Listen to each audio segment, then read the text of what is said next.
पिता परमेश्वर और प्रभु यीशु मसीह के नाम में आप सबका स्वागत है। मसीह विरोधी के विषय की पढ़ाई का तीसरे और अंतिम भाग में आशा करता हूं कि पिछले दो विषयों को आपने ध्यान से पढ़ा होगा और समझा होगा। अगर नहीं तो दोबारा से आप चैनल पे जाके इन विषयों को दोबारा से पढ़ सकते हैं, सुन सकते हैं, वचनों से वैलिडेट कर सकते हैं। और आज हम मसीह विरोधी के तीसरे और अंतिम भाग में परमेश्वर के अनुग्रह से बहुत गहरी सच्चाइयों को अनफोल्डिंग होते हुए देखेंगे। इसलिए आपसे विनती है कि आप अपनी अपनी बाइबल में से वचनों को वैलिडेट करें और नोट करें और परमेश्वर की पवित्र आत्मा के जरिए उनको समझें। जी तो प्यारे भाइयों और बहनों, आज हम बिल्कुल मसीह विरोधी के अंतिम भाग में हैं और हमने अभी तक क्या देख लिया मसीह विरोधी के विषय में पिछले दो हिस्सों में, कि मसीह विरोधी की पहचान मसीह विरोधी एक सिस्टम है। मसीह विरोधी क्या है? एक सिस्टम है। और मसीह विरोधी सिस्टम का जन्म कैसे हुआ, बढ़ोतरी कैसे हुई और इसका अंत क्या होगा, इसके बारे में हिस्सों में भविष्यवाणियों को देखा। डैनियल भविष्यवक्ता ने इस सिस्टम के बारे में बोला, वो घिनौनी वस्तु जिसका नाश होना है। मसीह विरोधी संगठन पेपेसी सिस्टम है, पोप का संगठन है। आज हम भविष्यवाणी की किताब में प्रकाशित वाक्य में मसीह विरोधी के विषय में दो खास विषय, प्रकाशित वाक्य 12 और 17, इसकी डिटेल में पढ़ाई करेंगे। ये दोनों ही चैप्टर्स 12 और 17 प्रकाशित वाक्य दो स्त्रियों के बारे में बात कर रहे हैं। इन दो स्त्रियों की हम पढ़ाई करेंगे, दो औरतों की पढ़ाई करेंगे, देखेंगे दोनों एक दूसरे से कैसे अलग हैं और इनके बीच में कुछ भी कॉमन नहीं है। एक औरत जो 12वें अध्याय में है और एक औरत जो 17वें अध्याय में है। 12वें अध्याय की औरत के बारे में हम क्या पढ़ते हैं, देखते हैं, चलते हैं। प्रकाशित वाक्य 12वां अध्याय 1 वचन।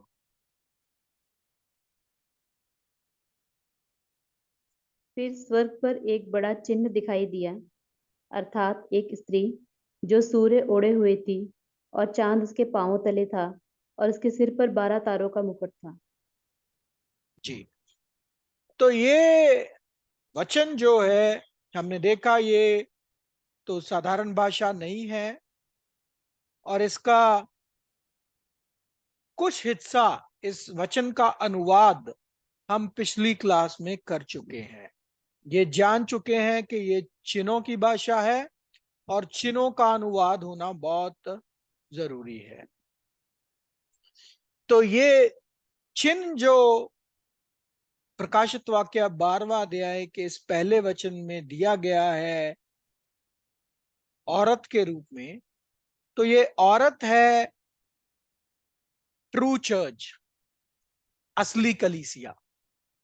प्रकाशित वाक्य 12वें अध्याय में जिस स्त्री का जिक्र है वो है असली कलीसिया, सच्ची कलीसिया, प्रभु का चर्च, जो पहली सदी में शुरू हुआ, पेंटिक्रूस के दिन के बाद सुसमाचार युग की शुरुआत, प्रेरितों के दिनों से चली ये कलीसिया। यह रेफरेंस दिया सच्ची कलीसिया को।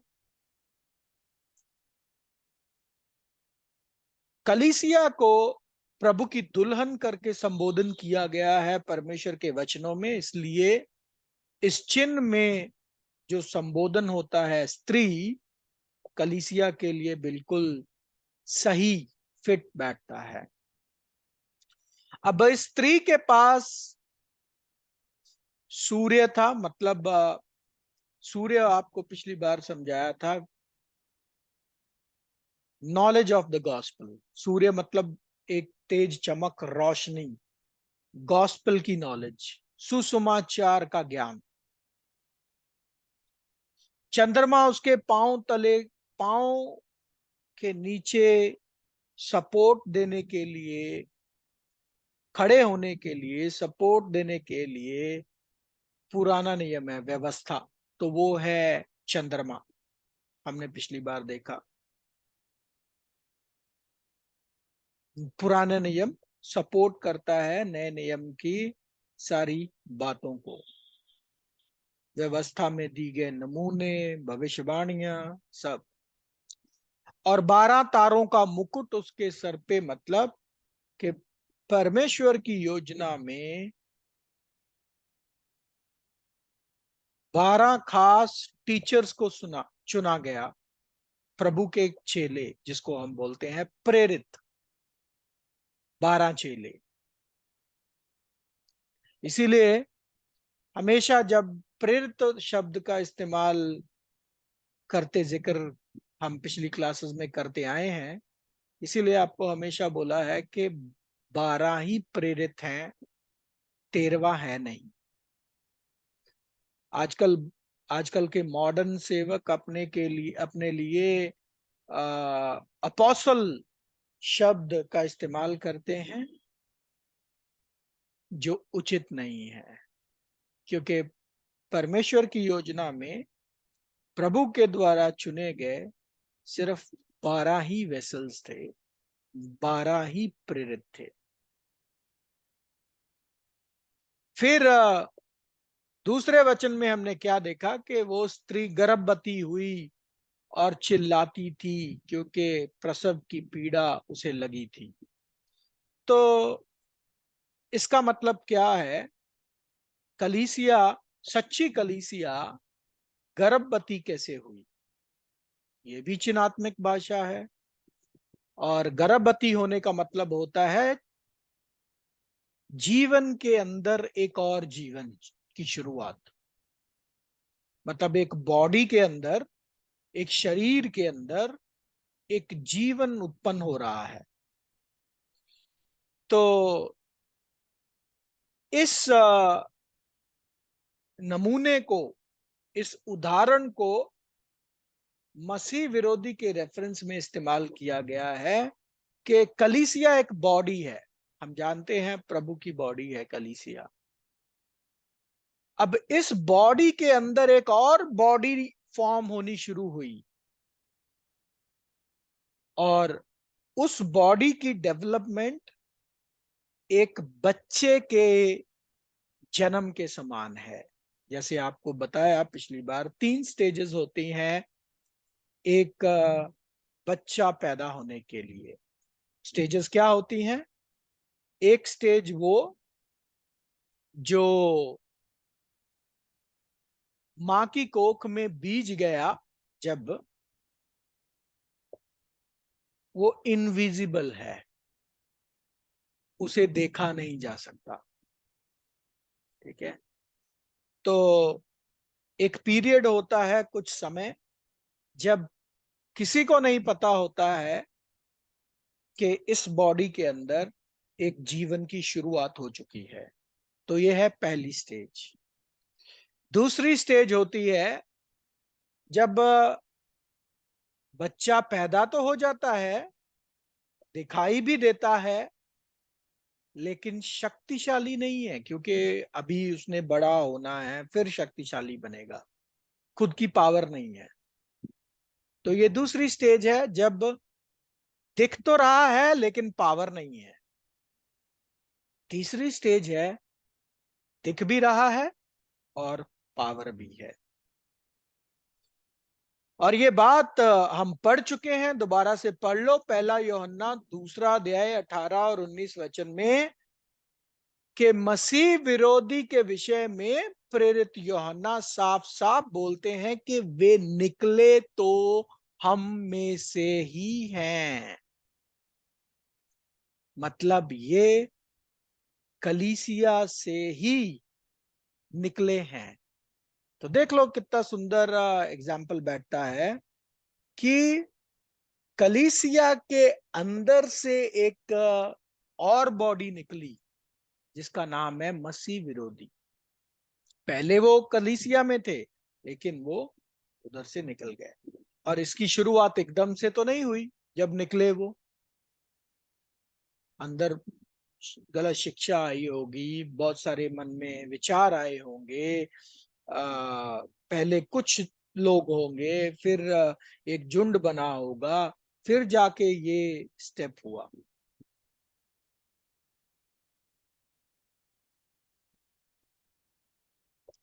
तो ये उसमें जो इस वचन में लिखा कि वो गर्भवती हुई, मतलब ये वो स्टेज है जब बच्चे ने, क्या हो गया, अ, बच्चा उत्पन्न होने की प्रक्रिया में, यानी कि कुछ सच्ची कलीसिया में से कुछ लोग गलत शिक्षा का रास्ता पकड़ लिए और उसको प्रसव की पीड़ा लगी। प्रसव की पीड़ा लगने का मतलब क्या है कि प्रसव की पीड़ा जब लगती है, इट्स वेरी पेनफुल फीलिंग, है ना, दुखदायक पीड़ा होती है वो। तो सच्ची कलीसिया के को जब इस चीज का एहसास हुआ कि हमारे कुछ भाई बहन जो है वो गलत दिशा या गलत शिक्षा में पड़ गए हैं, तो कलीसिया को एज अ बॉडी पीड़ा हुई, दुख लगा, अनहैप्पी फीलिंग, मतलब ना खुशी हुई। तो ये शुरुआती कलीसिया ने जब देखा कि भाई यार, हम तो इस शिक्षा में हैं, ये गलत शिक्षा कहां से आ गई, कौन कर गया ये। और इस बात को बहुत सुंदर रूप से हम देख सकते हैं, प्रभु ने जो दृष्टांत बोला मत्ती 13:27 में, कि इसमें जो दास होते हैं प्रभु से पूछते हैं, हे स्वामी, क्या तूने अपने खेत में अच्छा बीज ना बोया था, फिर जंगली दाने के पौधे उसमें कहां से आ गए। तो वे ये वो परिस्थिति है, ये वो सिचुएशन है जिसमें सच्ची कलीसिया के लोग इस अनहैप्पी फीलिंग में प्रभु से क्वेश्चन करते होंगे कि प्रभु, आपने तो अपने खेत में अच्छा बीज बोया था लेकिन ये जंगली कहां से आ गए।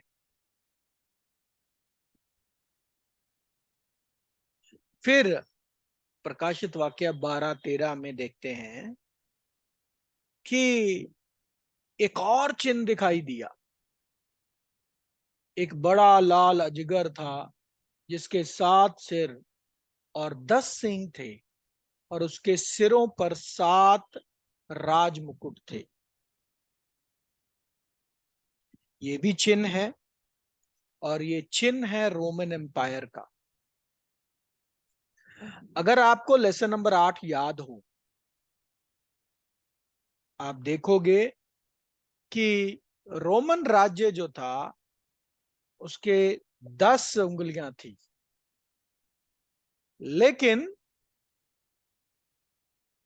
लेकिन जब पेपेसी का जन्म होता है, वो छोटा सींग निकला, उसने 3 को उखाड़ दिया, 3 को उखाड़ दिया, है ना। तो ये क्या है चिन्ह में? बोलता है एक लाल बड़ा अजगर था जिसके 7 सिर और 10 सींग थे और 10 मुकुट थे। अब इसका क्या मतलब है?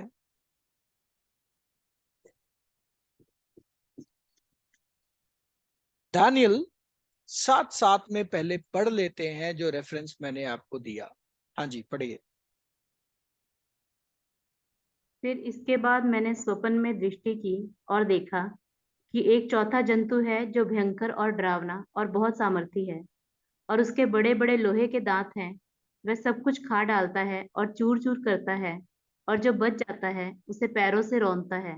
और वह सब पहले जंतुओं से भिन्न है, और उसके 10 सींग हैं। जी, तो अब ये लाल अजगर इसका लाल अजगर चिन्ह का मतलब नोट कर लें, रोमन एम्पायर, रोमन राज्य। तो ये 7 सिर क्या दर्शाते हैं? ये 7 सिर दर्शाते हैं कि 7 तरह की गवर्नमेंट जो रोमन एम्पायर कंट्रोल कर रही थी उस वक्त, जब रोमन राज्य स्थापित हुआ, 7 तरह की रोमन एम्पायर कंट्रोल कर रही थी, मतलब different forms of government.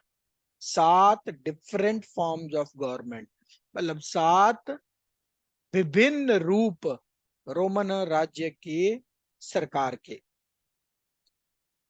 History अगर आप देखोगे तो आप देखोगे नाम लेसन में आपको मिल जाएंगे। पहला है काउंसुलर, इंपीरियल, गॉथिक, पेपल।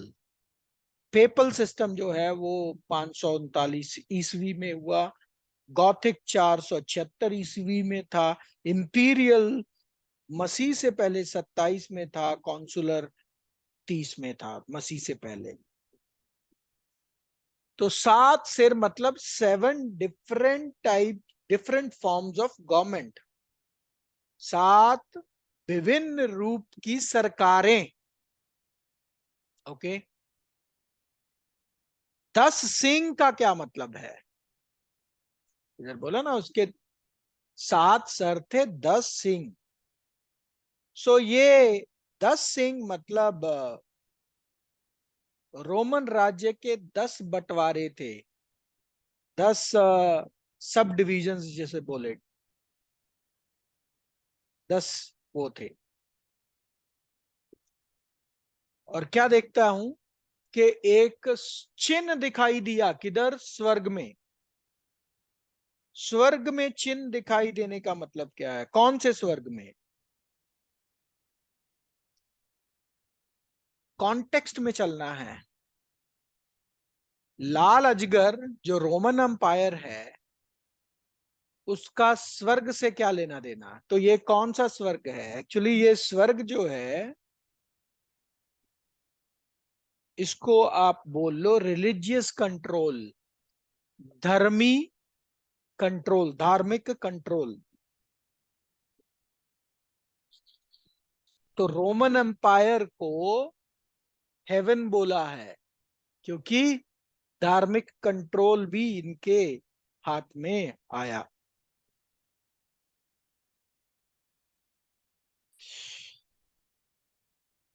जब Roman Empire Holy Roman Empire बना, उससे पहले जितने भी राज्य आए, चाहे बाबुल का हो, मीडो पर्शिया का हो, ग्रीक एम्पायर हो, सब के सब सिविल रूलरशिप, समाज पर राज्य करते थे। जो रिलीजियस रूलरशिप थी, रिलीजियस कंट्रोल किसी भी राजा के पास नहीं होता था। लेकिन ये ऐसा एक यूनिक राज्य बना जिसने रिलीजियस चीजों को भी कंट्रोल में लिया। ये था बड़ा चिन्ह, ये था इस राज्य के बारे में खास बात, इसीलिए इसको रेफरेंस दिया। स्वर्ग में चिन्ह दिखाई दिया। ये स्वर्ग वो स्वर्ग नहीं है जिसकी हम बात करते हैं, ऊपर वाला नहीं। ये स्वर्ग रेफरेंस इधर है रोमन एम्पायर को।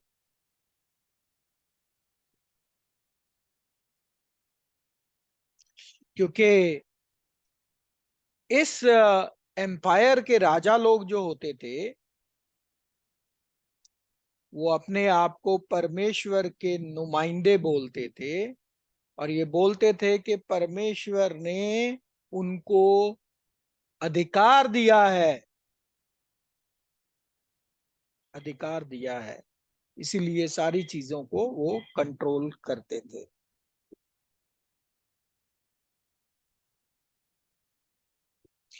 तो ये लाल अजगर है रोमन राज्य, और ये स्वर्ग में जो चिन्ह दिखाई दिया ये है रिलीजियस कंट्रोल, मतलब धार्मिक कंट्रोल अपने हाथ में ले लिया इसने, रोमन एम्पायर ने।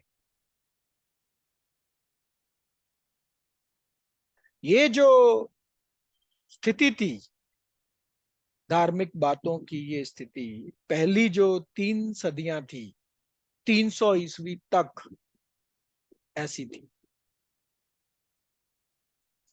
फिर क्या हुआ, चिन्ह में आगे देखते हैं। चौथा वचन पढ़े, प्रकाशित वाक्य 4 वचन। और उसकी पूंछ ने आकाश के तारों की 1/3 को खींचकर पृथ्वी पर डाल दिया, और वह अजगर उस स्त्री के सामने जो जच्चा थी खड़ा हुआ, कि जब वह बच्चा जने तो उसके बच्चे को निगल जाए। तो अजगर ने क्या किया, उसकी पूंछ ने आकाश के तारों की 1/3 को खींचकर पृथ्वी पर डाल दिया, और वह अजगर उस स्त्री के सामने जो जच्चा थी खड़ा हुआ, कि जब वह बच्चा जने तो उसको, उसके बच्चे को निगल जाए। ये भविष्यवाणी की एक तस्वीर है जो शुरुआती कलीसिया में हुआ। ये हुआ लगभग 325 ईस्वी के करीब, या 325 ईस्वी तक ऐसा हुआ। क्या हुआ इधर,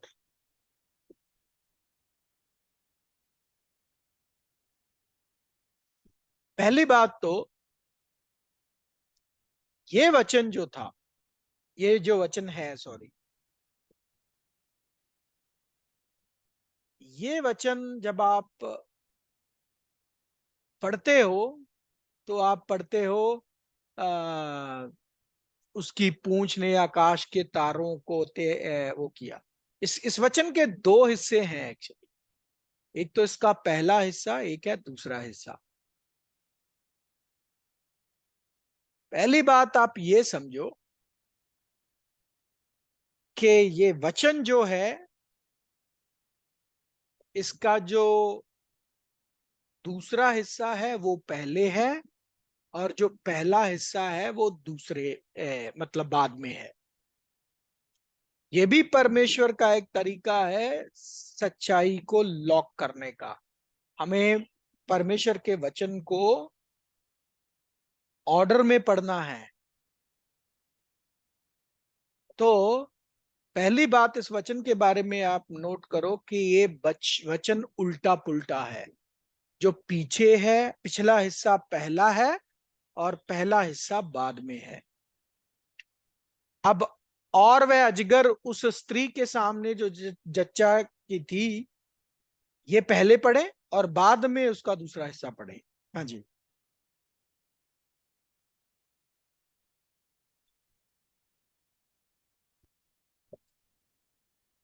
ओके, मैं पढ़ देता हूं। और वह अजगर उस स्त्री के सामने जो जच्चा थी खड़ा हुआ, कि जब वह बच्चा जने तो उसके बच्चे को निगल जाए, और उसकी पूंछ ने आकाश के तारों की 1/3 को खींचकर पृथ्वी पर डाल दिया। ऐसे है ये वचन। तो चलो अभी इसका मतलब समझते हैं, ये एक्चुअल में क्या हुआ। स्त्री आपको पता है कलीसिया है। बच्चा जनने का मतलब भी आपको बताया कि जो बच्चा है वो अभी कलीसिया की बॉडी में, वो जो मसीह विरोधी संगठन। अब ये अजगर जो था ये स्त्री के सामने खड़ा हुआ। इसका मतलब है स्त्री के सामने अजगर का खड़ा होने का मतलब है, ये दर्शाता है शुरुआती कलीसिया का विरोध जो रोमन एम्पायर ने किया। बहुत विरोध का सामना करना पड़ा रोमन एम्पायर से कलीसिया को।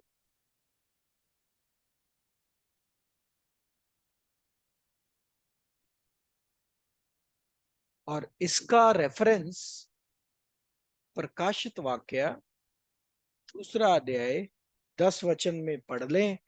वो 10 साल बहुत भयानक कलेश सहना पड़ा कलीसिया को, जिसके बारे में प्रभु ने पहले ही बता दिया था।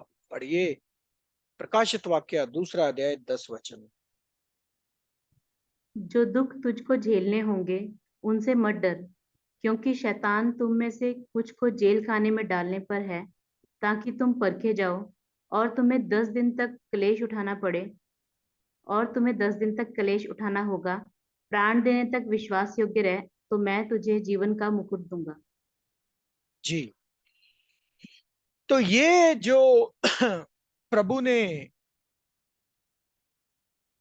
तीसरी कलीसिया को मैसेज दिया, तीसरी या दूसरी शायद, हाँ, मैसेज दिया 10 दिन तक तुम्हें बहुत कलेश सहना पड़ेगा, बहुत विरोध होगा। ये 10 दिन भविष्यवाणी की रूप में कितने बनते हैं? 10 साल। ये कब हुआ? ये हुआ रोमन राजा डियोक्लियन के समय में,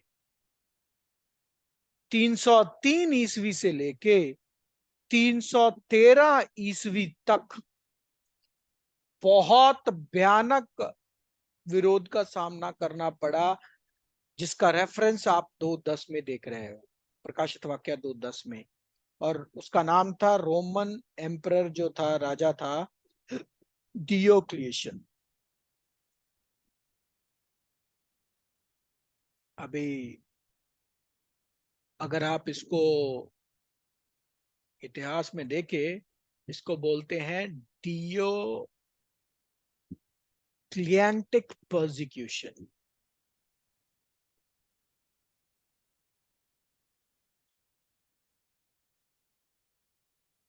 ये और ये जो एम्परर था ये 303 में था, और 303 से लेके ये देखो आपके सामने 313 ईस्वी तक ग्रेट परसिक्यूशन का सामना करना पड़ा रोमन एम्पायर से क्रिश्चियंस को। ये आपके गूगल करोगे आप मिल जाएगा। तो ये रेफरेंस है, अजगर जो है स्त्री के सामने खड़ा हुआ का मतलब रोमन राज्य ने जो परसिक्यूशन, जो विरोध था कलीसिया को के साथ की, जो उनको बहुत सताया इस 10 साल के समय में, जिस 10 साल के बारे में प्रभु ने प्रकाशित वाक्य 2:10 में बोला।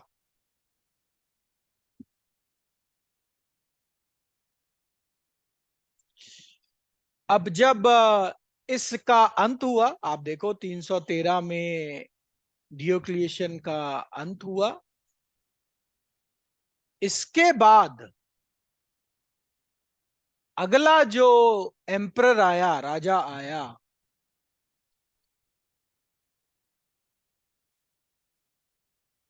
उसका नाम था कॉन्स्टेंटीन।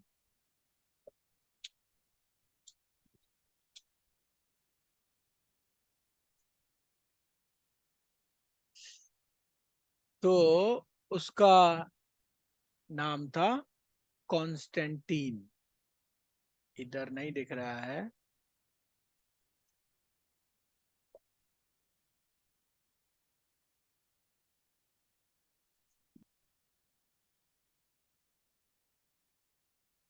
जी।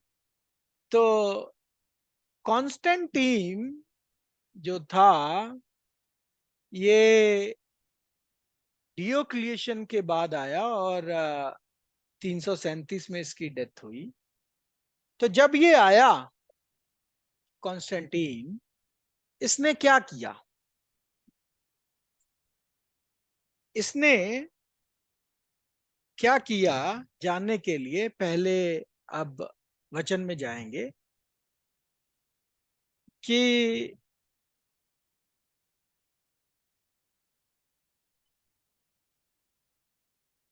उसकी पूंछ ने आकाश के तारों की 1/3 को खींचकर पृथ्वी पर डाल दिया।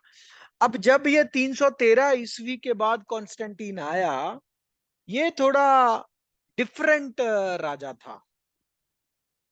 ये डिफरेंट राजा था, सिंपैथेटिक था। और कॉन्स्टेंटीन ने क्रिश्चियनिटी को, मसीहियत को अपना लिया।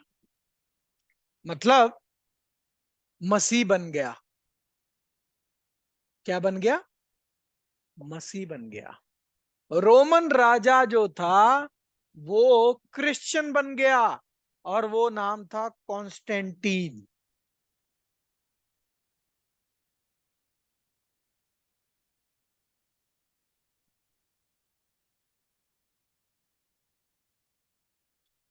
तो कॉन्स्टेंटीन जब क्रिश्चियन बना, तो ऑटोमेटिकली इसने रोम के बिशप को भी एक्सेप्ट किया, उसकी बातों को एक्सेप्ट किया। हार्डकोर क्रिश्चियन बना ये, जिससे रोम के बिशप को थोड़ी और पावर मिल गई कि अब रोमन राजा की भी सपोर्ट है। और अब उसको जाना जाना शुरू कर दिया नाम से पोप, जो बाद में डेवलप होके बना मसीह विरोधी संगठन। लेकिन यहां पे सिर्फ मसीह विरोधी इस संगठन की छोटी सी शुरुआत हो रही है। कॉन्स्टेंटीन का क्रिश्चियनिटी को अपनाना, और कॉन्स्टेंटीन का रोम के बिशप को ऑनर करना, आदर देना, उसको थोड़ी पावर और देना। तो ड्रैगन जो था, बच्चा पैदा होते ही खाने के लिए तैयार था। और सिंपल भाषा में बोलूं तो रोमन्स लोगों ने, या रोमन एम्पायर ने बोल दो, रोमन राज ने मसीहियत को एक्सेप्ट कर लिया। तो क्या हो गया? पहले जो रोमन सरकार जो थी, रोमन जो राज्य था, वो पेगन था। पेगन मतलब दूसरे देवी देवताओं की पूजा करने वाला क्या था? राज्य था। रोमन जो था राज्य, वो पेगन एम्पायर थी। वो परमेश्वर की उपासना नहीं करते थे, वो क्रिश्चियनिटी में नहीं थे। लेकिन 313 के बाद जब कॉन्स्टेंटीन ने, रोमन राजा ने मसीहियत को स्वीकार किया, तो रोमन एम्पायर क्रिश्चियनिटी में कन्वर्ट होनी शुरू हो गई। इसीलिए आज आपको एक रहस्य बताता हूं। 25 दिसंबर जो है, वो प्रभु यीशु मसीह की बर्थ डेट नहीं है। इसका आपको मैंने लेसन नंबर 28 में ही बता दिया था, राइट? भविष्यवाणियों की पढ़ाई में आपको बताया था प्रभु यीशु मसीह का जन्म कौन से महीने में आता है। लेकिन उस विषय में मैं जाऊंगा नहीं। तो ये जो 25 दिसंबर जो है, ये सेंटा क्लॉज जो है, ये क्रिसमस ट्री जो है, ये कॉन्सेप्ट कहां से आया? ये सारे का सारा कॉन्सेप्ट आया 25 दिसंबर को। रोमन राज्य किसी देवी देवता की उपासना करते थे। जब मसीह में कन्वर्ट हो गए तो इन्होंने उस दिन को क्रिसमस डे में कन्वर्ट कर दिया।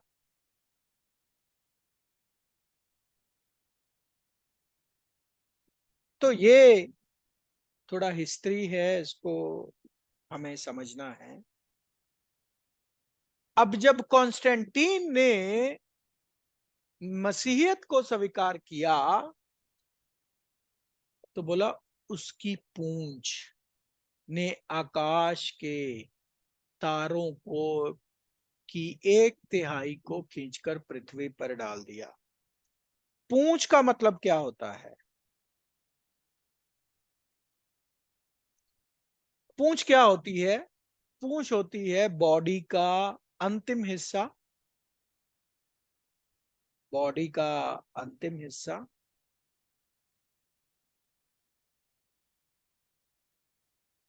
तो इसका मतलब क्या है कि जब कॉन्स्टेंटीन के कार्यकाल का अंतिम समय आ रहा था तो जब वो अंतिम समय आ रहा था तो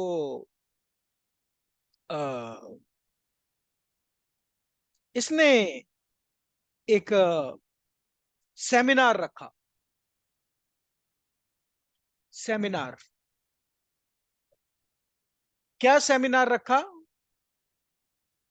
कि चलो सारे क्रिश्चियन स्कॉलर्स को, सच्चे क्रिश्चियंस को बुलाओ, हम वाद विवाद करेंगे, हम एक विषय पे बात करेंगे। और इसमें उस वक्त जो जितने भी क्रिश्चियन बिशप थे, इसने सबको इनवाइट किया कि आओ और आके कुछ वचनों के मतलब समझाओ।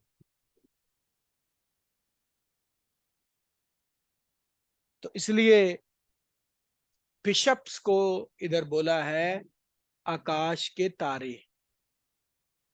आकाश के तारे बोला है बिशप्स को। ठीक है, होल्ड कीजिएगा 1 मिनट।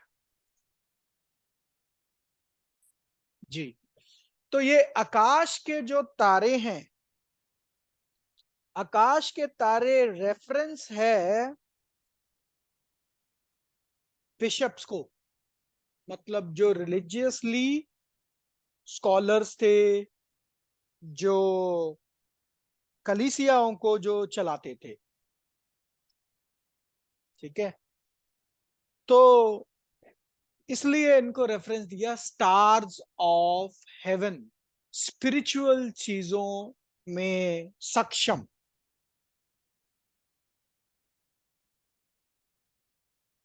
तो इसने जो बिशप्स को न्योता भेजा अपने राज्य के अंतिम समय में, किस बात पे वाद विवाद करने के लिए?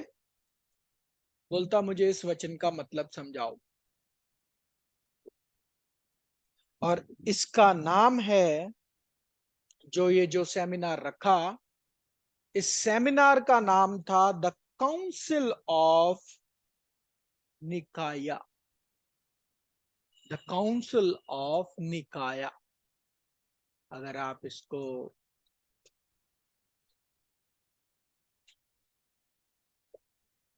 देखिए, गूगल कितना स्मार्ट हो गया है, साथ साथ आपको वो देते जा रहा है। तो ये जो काउंसिल हुई,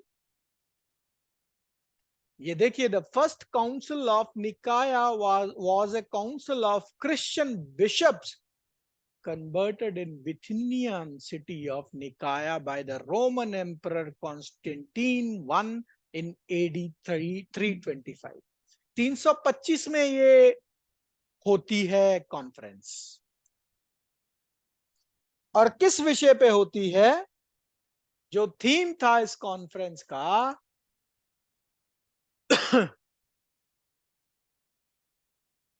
जो थीम था वो क्या था?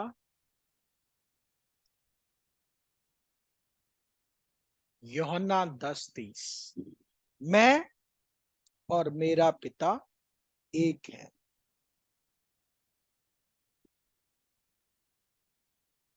एक तिहाई क्रिश्चियन बिशप्स, 1/3 ने ये इनविटेशन एक्सेप्ट किया और पहुंच गए ये काउंसिल, ये कॉन्फ्रेंस अटेंड करने।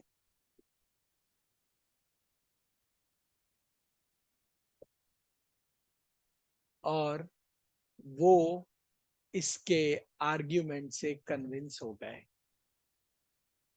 तारों का एक तिहाई हिस्सा खींच कर धरती पर डाल दिया इसने इस कॉन्फ्रेंस में, या रोम का बिशप जो इसके साथ था, इन्होंने ये कन्विंस कर दिया आए हुए सारे सेमिनारियों को कि भाई पिता और पुत्र एक ही हैं।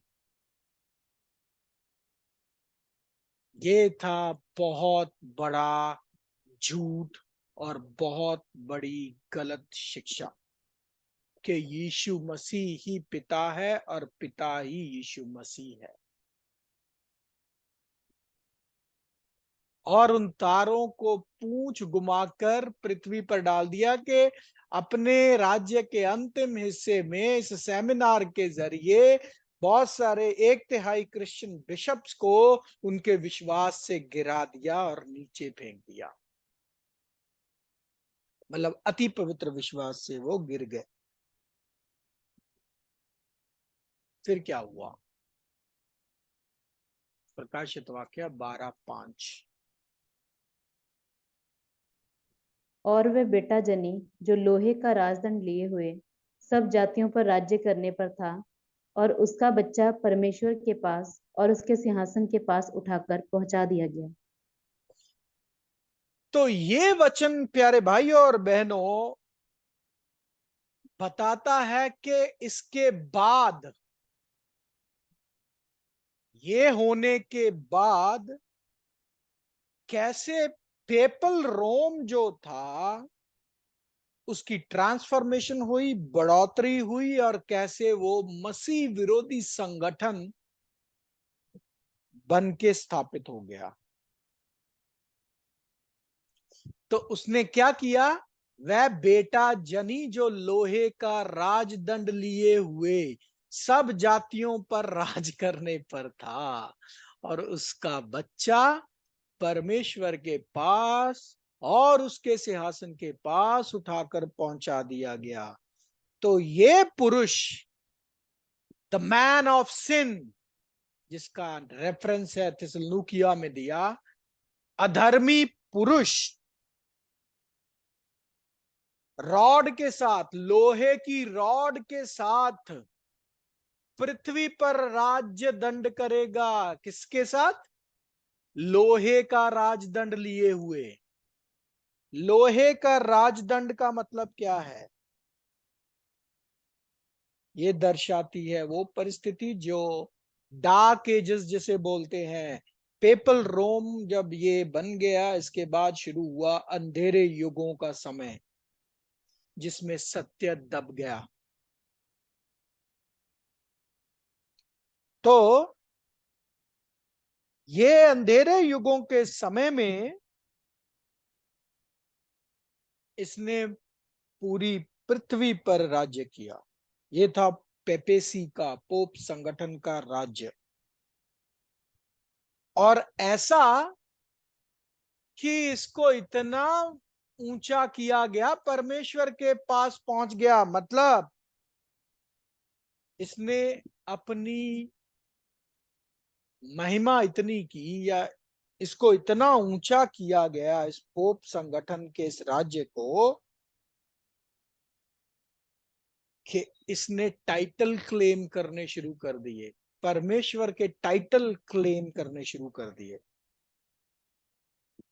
इसीलिए हम पढ़ते हैं दूसरा थिस्सलुनीकियों 3:4 में कि यह अधर्मी पुरुष परमेश्वर के मंदिर में बैठकर अपने आप को परमेश्वर प्रकट करता है। देखो, बिल्कुल मैच कर रहा है ना इस प्रभु के इन वचनों के साथ।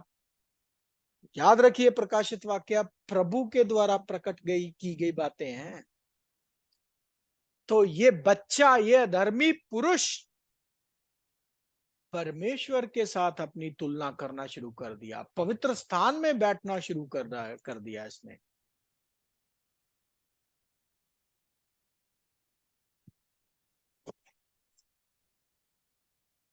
तो ये है पांचवें वचन का मतलब बढ़ोतरी ऐसी हुई, महिमा ऐसी हो गई कि नाम हो गया बहुत बड़ा। फिर आगे क्या होता है, छठा वचन देखते हैं। और वह स्त्री उस जंगल को भाग गई जहां परमेश्वर की ओर से उसके लिए एक जगह तैयार की गई थी कि वहां वह 1260 दिन तक पाली जाए। तो सच्ची कलीसिया की परिस्थिति अब ये हो गई कि विरोध बढ़ गया, झूठे मसीह बहुत ज्यादा हो गए। इस परिस्थिति में सच्ची कलीसिया ने इस झूठी कलीसियाओं के साथ या झूठे इन मसीहियों के साथ अपना रिश्ता तोड़ दिया। मसीह विरोधी संगठन के साथ रिश्ता तोड़ दिया। ये सेपरेशन जो बोला ना, उजाड़ में चली गई, मतलब इसका मतलब सेपरेशन, कि सच्ची कलीसिया को इन मसीह विरोधी संगठन के कामों से प्रॉब्लम था। तो बन गया एक बहरूपिया मसीही संगठन। और आज एक नया नाम बोलता हूं, नामी मसीही संगठन। हम जाने अनजाने में नामी मसीही संगठनों के साथ, मैं भी जुड़ा हुआ था, निकल आया। आज आप लोग जुड़े हुए हो, वो आप बाद में आप अपना फैसला लो। तो नामी मसीही संगठन से सच्ची कलीसिया ने अपने आप को इसलिए अलग किया कि उसके काम और उसके तरीके जो थे वो परमेश्वर के वचन के अनुसार नहीं थे। कितने समय तक अलग किया? 1260 दिन। ये भविष्यवाणी का भाषा है। 1260 दिन का मतलब 1260 साल। और ये सेपरेशन जो कलीसिया की हुई, ये 539 एडी, 539 ईस्वी। कितना? 539 ईस्वी।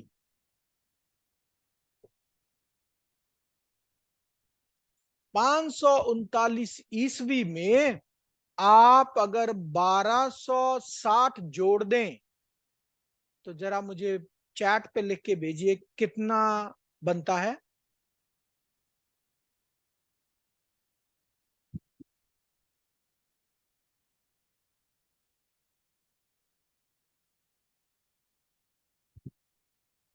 बताइए जल्दी। 539 प्लस 1260।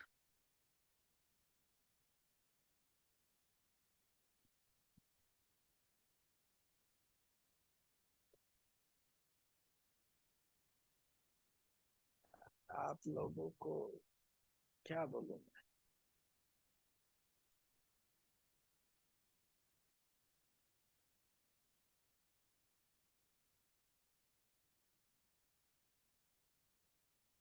मैं सीधा भी आपको बता सकता था, 1799। ठीक है, 1799 ईस्वी तक ये सेपरेशन रहनी थी। अब 1799 में क्या हुआ, 1700 मतलब 99 के बाद क्या क्या डेवलपमेंट्स हुई, वो मैं बाद में बताऊंगा। आपको पता हो अगर कि 1818वीं सदी में ही प्रोटेस्टेंट मिशनों का जन्म हुआ, तो चलो उसमें बाद में जाते हैं। तो ये जो समय था 1260 साल, ये शुरू हुआ 539 ईस्वी में और चला कब तक, 1799। अब इसमें बाद में आते हैं, लेकिन पहले 7वां वचन पढ़ते हैं, क्या है उसका मतलब समझते हैं। प्रकाशित वाक्य 12वां अध्याय 7वां वचन। फिर स्वर्ग पर लड़ाई हुई। मिकाएल और उसके स्वर्गदूत अजगर से लड़ने को निकले और अजगर और उसके दूत उससे लड़े। तो स्वर्ग पर लड़ाई हुई, मिकाएल और उसके स्वर्गदूत अजगर से लड़ने को निकले और अजगर और उसके दूत उससे लड़े। अब ये कौन सी लड़ाई है भाई? ये कौन मिकाएल और उसके स्वर्गदूत हैं? ये अजगर से लड़ने, अजगर आपने देख लिया रोमन एम्पायर है, रोमन राज्य है।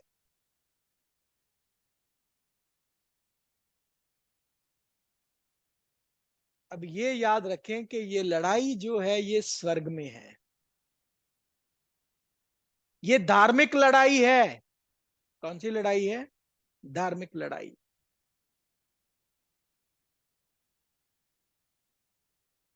नामी कलीसियाओं के स्कॉलर्स, टीचर्स इस वचन का अनुवाद पता क्या करते हैं? इस वचन का अनुवाद करते हैं कि ये लड़ाई स्वर्ग में होनी है, प्रभु के स्वर्गदूत एक तरफ और शैतान के स्वर्गदूत एक तरफ। इसका अनुवाद ऐसे किया जाता है। लेकिन प्यारे भाइयों और बहनों, सत्य अगर इतना ही आसान होता तो आज सारे बाइबल के स्कॉलर्स होते ना। अब इसमें देखिए क्या ही बड़ी बात है, ध्यान से सुनिएगा। ये चिन्ह की भाषा है। लड़ाई का मतलब जद्दोजहद, स्वर्ग का मतलब रिलीजियस, जैसे आपको पहले भी बोला मैंने, धार्मिक लड़ाई है ये। धार्मिकता की लड़ाई है, या धर्म की लड़ाई जिसे बोले। धार्मिकता नहीं, धर्म की लड़ाई है। धर्म जिसे बोलते हैं ना हम, क्रिश्चियन धर्म की लड़ाई। अब ये मिकायल और उसके स्वर्गदूत कौन है? मिकायल हम जानते हैं किसका नाम है, राइट? हमारे प्रभु, राइट? अब क्या यहाँ पे प्रभु का जिक्र हो रहा है? मिकायल का मतलब क्या होता है? कोई बताएगा मुझे मिकायल का मतलब क्या होता है?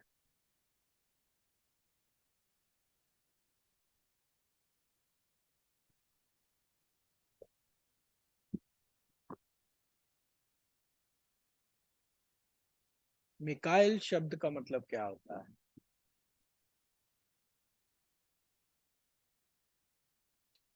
एल का मतलब गॉड, परमेश्वर। मीका का मतलब जैसा, लाइकनेस, परमेश्वर जैसा, या परमेश्वर की ओर से, मीनिंग लाइकनेस ऑफ गॉड। तो ये चिन्ह की भाषा है और चिन्ह को डिकोड करना है। यहां पे मिकाएल जो है ये प्रभु यीशु नहीं है इधर। ये मिकाएल पोप का संगठन है जिसने क्लेम करना शुरू किया कि वो परमेश्वर जैसा है। मिकाएल का मतलब परमेश्वर जैसा। तो ये मिकाएल जहां पे पोप संगठन की बात हो रही है, और उसके एंजल्स कौन? पोप संगठन के खास मेंबर्स। डेडिकेटेड मेंबर्स, या बोलो उनके खास चेले। तो ये मिकाएल एंड उसके स्वर्गदूतों का मतलब है पोप का संगठन और उसके डेडिकेटेड एंजल्स। इनकी लड़ाई शुरू हुई किसके साथ? अजगर के साथ। किसके साथ? रोमन राज्य के साथ इन्होंने लड़ाई लड़ी। किस चीज की लड़ाई थी? कि बिशप के रोम को अधिकार दो, सारा सारा अधिकार बिशप के रोम को दो। इनके बीच बहुत जद्दोजहद चली। 539 से लेकर 799 ईस्वी तक ये जद्दोजहद चली।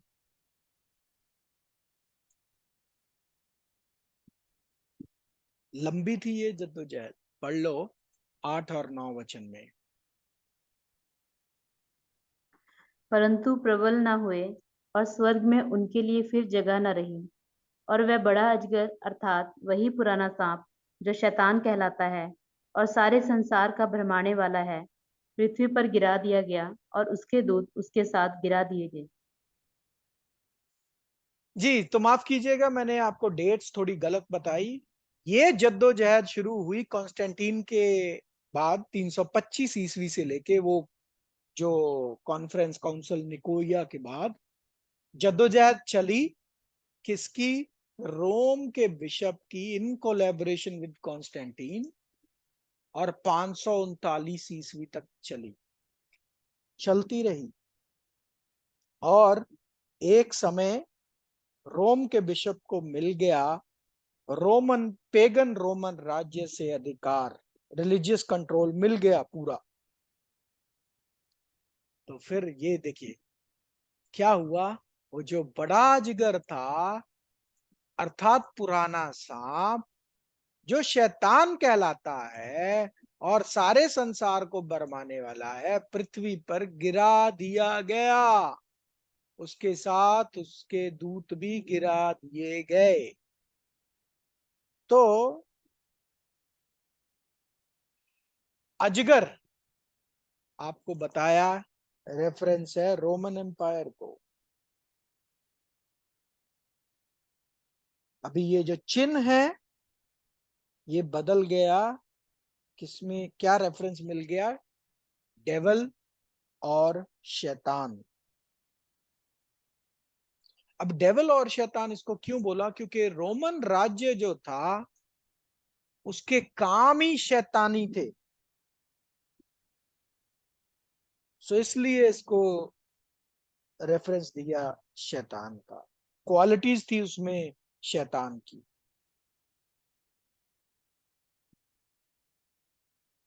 गिरा दिया गया।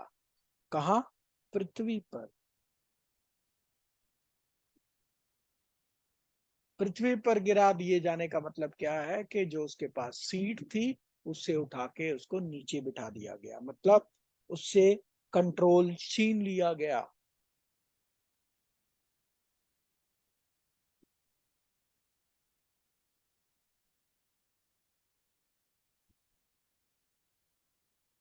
एंड फिर क्या हुआ? ना उसके लिए पृथ्वी पर जगह बची और ना स्वर्ग में। Neither was their place found any more in heaven. अब उसको धर्मी सॉरी धार्मिक गतिविधियों या धार्मिक प्रोग्राम्स में कोई अधिकार नहीं रहा। ये था वो समय 539 में जब टाइटल मिल गया के रोम के बिशप को। रोमन एम्पायर ने रोम के बिशप को टाइटल दिया पॉन्टिफेक्स मैक्सिमस। क्या टाइटल दिया? पॉन्टिफेक्स मैक्सिमस। ये रोमन एम्पायर ने लेटर हैंड ओवर किया इसको। किसको किया?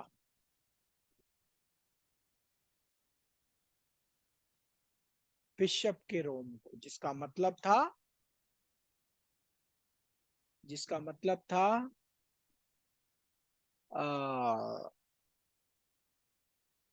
The head of all religious matters,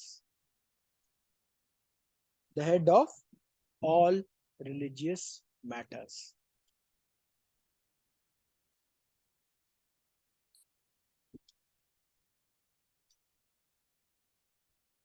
जी, तो 539 ईस्वी में ये इनको मिलता है। ठीक है, फिर आगे देखते हैं क्या होता है। प्रकाशित वाक्य 12 का 10 से लेके 12।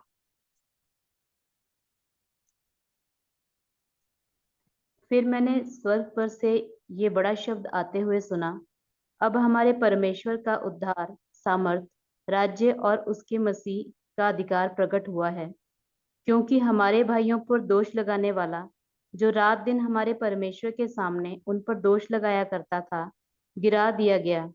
और वे मेमने के लहू के कारण और अपनी गवाही के वचन के कारण उस पर जयवंत हुए, क्योंकि उन्होंने अपने प्राणों को प्रिय न जाना, यहाँ तक कि मृत्यु भी सह ली। इस कारण हे स्वर्गों और उनमें रहने वालों मगन हो, हे पृथ्वी और समुद्र तुम पर हाय, क्योंकि शैतान बड़े क्रोध के साथ तुम्हारे पास उतर आया है, क्योंकि जानता है कि उसका थोड़ा ही समय और बाकी है। तो ये वचन पढ़ के आपको लगेगा शायद ये कलीसिया की बात हो रही है, कि उन्होंने प्रभु के लिए अपने बलिदान दिया, ऐसा सब कुछ किया। ये एक्चुअली वचन है रेफरेंस इसका पेपेसी के संगठन का संपूर्ण रीति से स्थापना का। 539 ईस्वी के बाद लग गए फिर भी इनको लगभग 150 साल से ऊपर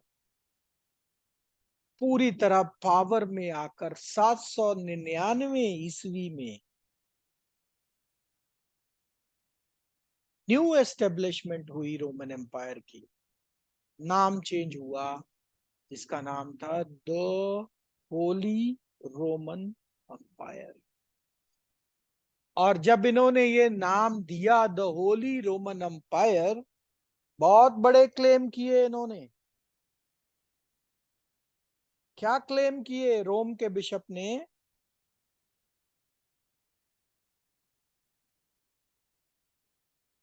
रोम के बिशप ने क्या क्लेम किए ये देखो। फिर मैंने स्वर्ग पर से ये बड़ा शब्द सुना।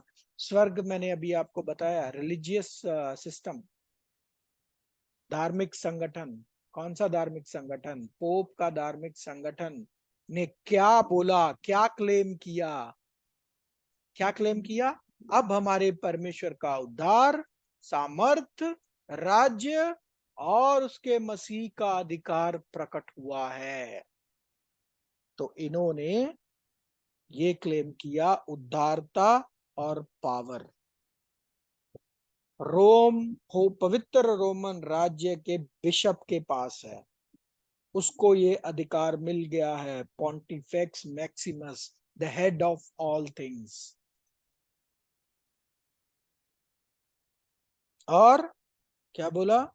हमारे परमेश्वर का राज्य और प्रभु यीशु मसीह की शक्ति सारी पोप को सौंप दी गई है। परमेश्वर का राज्य उनको मिल गया है, हमको मिल गया है परमेश्वर का राज्य। ये पोप के संगठन ने बोला कि अब से हम 1000 साल का राज्य स्थापित करेंगे परमेश्वर का।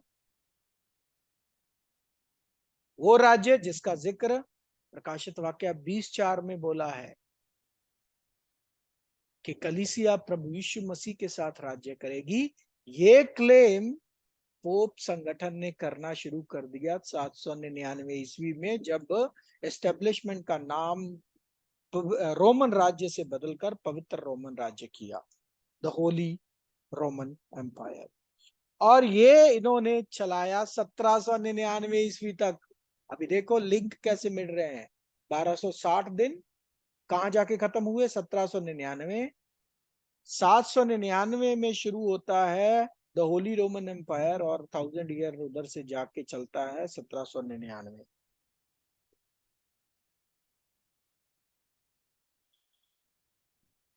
फिर क्या बोलता है, ये क्लेम करता है अगला, क्योंकि हमारे भाइयों पर दोष लगाने वाला जो रात दिन हमारे परमेश्वर के सामने उन पर दोष लगाया करता था, गिरा दिया गया। तो ये है रेफरेंस को हमारे भाइयों का विरोधी, हमारे रोमन एम्पायर जो था, जो कलीसिया को सताता था, रोमन राज्य, वो गिरा दिया गया है, वो खत्म हो गया है। और उस पर जय पाने की वजह क्या है? और वे मेमने के लहू के कारण, अपनी गवाही के वचन के कारण उस पर जयंत हुए, क्योंकि उन्होंने अपने प्राणों को प्रिय न जाना, यहां तक कि मृत्यु भी सह ली। तो प्यारे भाई और बहनों, पोप संगठन ने ये क्लेम करना शुरू कर दिया कि ये जो जीत है, ये बड़ी लंबी जद्दोजहद के साथ बहुत सारे हमारे भाइयों के सेक्रीफाइस से हुई है, और वो मसीह में मार्टर्स हैं, वो अमर हैं, मसीह के लिए मरे हैं।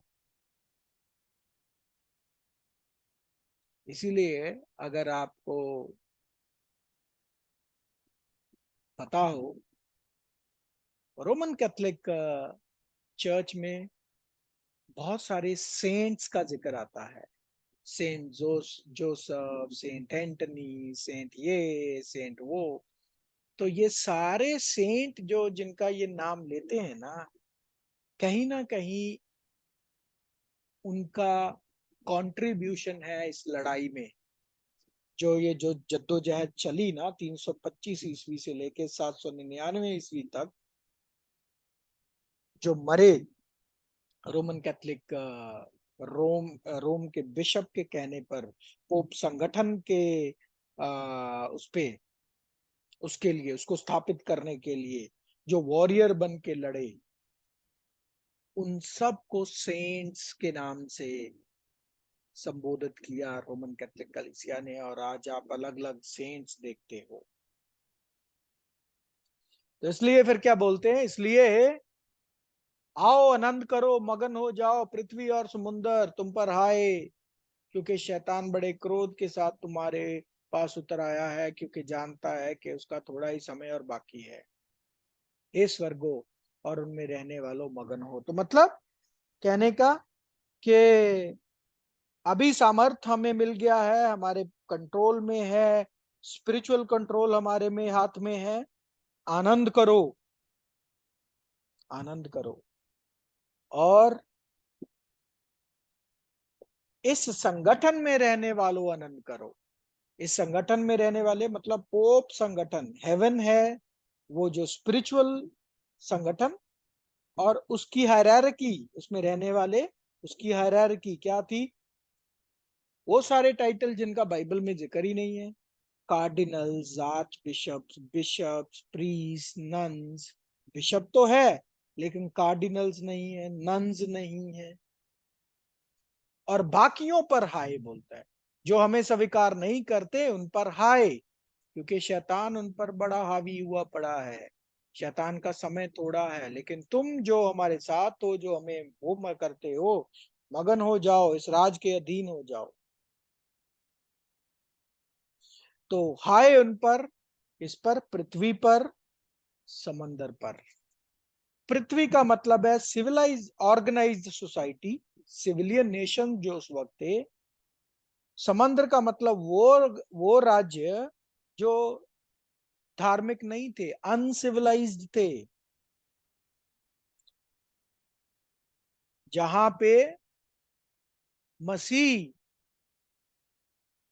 विश्वास नहीं पहुंचा था। जैसे फॉर एग्जाम्पल, सिविलाइज्ड सोसाइटी वो जहां पे क्रिश्चियन बिलीफ था उस वक्त। अनसिविलाइज्ड या समंदर वो जहां पे मसीह का प्रचार नहीं पहुंचा था। फॉर एग्जाम्पल इंडिया लगा लो, 799 ईस्वी में मुझे नहीं पता कि कितने क्रिश्चियन थे इंडिया में, पर ओवरऑल अगर आप देखो परसेंटेज वाइज तो नाम मात्र ही होंगे। तो समंदर मान लो इंडिया, और पृथ्वी मान लो रशिया या और कोई ऐसा कुछ। हाँ, जस्ट एग्जाम्पल के तौर पे आपको एग्जाम्पल दी। और हाय उन पर मतलब उनको लड़ाइयां लड़नी होंगी। आपको पता है कि रोमन एम्पायर ने ही इंट्रोड्यूस किए थे वेपन्स, क्या बोलते हैं, लोहे के शार्प वेपन्स। और बहुत सारा खून बहाया पोप के संगठन में, बहुत सारी लड़ाइयां लड़ी गई हैं। ठीक है, क्या बोला? क्योंकि जो डेवल है वो धरती पर आ गया है, बहुत क्रोधित है, क्योंकि समय थोड़ा है, उसका अंत है।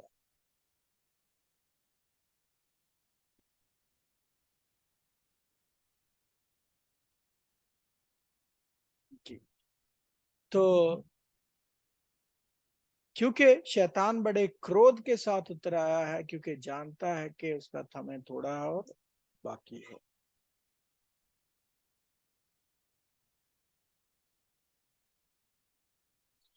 तो ये एक्चुअली प्रोफेटिक वार्निंग है सच्ची कलीसिया को कि इसके राज्य में शैतान अपने पूरी फोर्स के साथ काम करेगा। तो ये पोर्शन जो है, ये पोर्शन, ये सच्ची कलीसिया के लिए चेतावनी थी।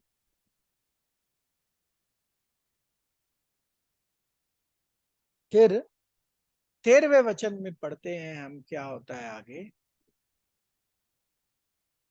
प्रकाशित वाक्य 12:13। जब अजगर ने देखा कि मैं पृथ्वी पर गिरा दिया गया हूँ, तो उस स्त्री को जो बेटा जनी थी सताया। तो जब अजगर ने देखा कि वो पृथ्वी पर गिरा दिया गया है, और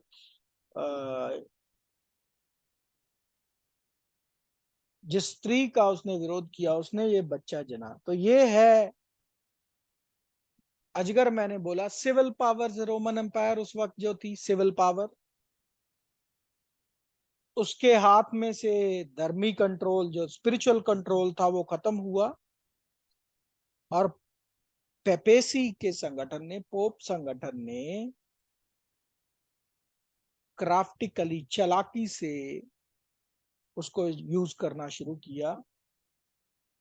और सिविल पावर्स ने देखा कि सच्ची कलीसिया को कैसे सता रहा है ये बच्चा जिसको उसने पैदा किया था।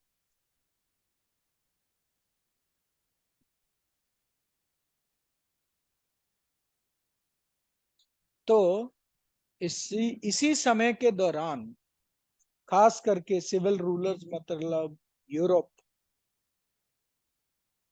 यूरोप बहुत बड़ा हथियार बना इस रोम के बिशप का, पोप संगठन का, कलीसिया को सताने का, मास लॉटर करने का। अब कौन सी कलीसिया? याद रखना, सच्ची कलीसिया को।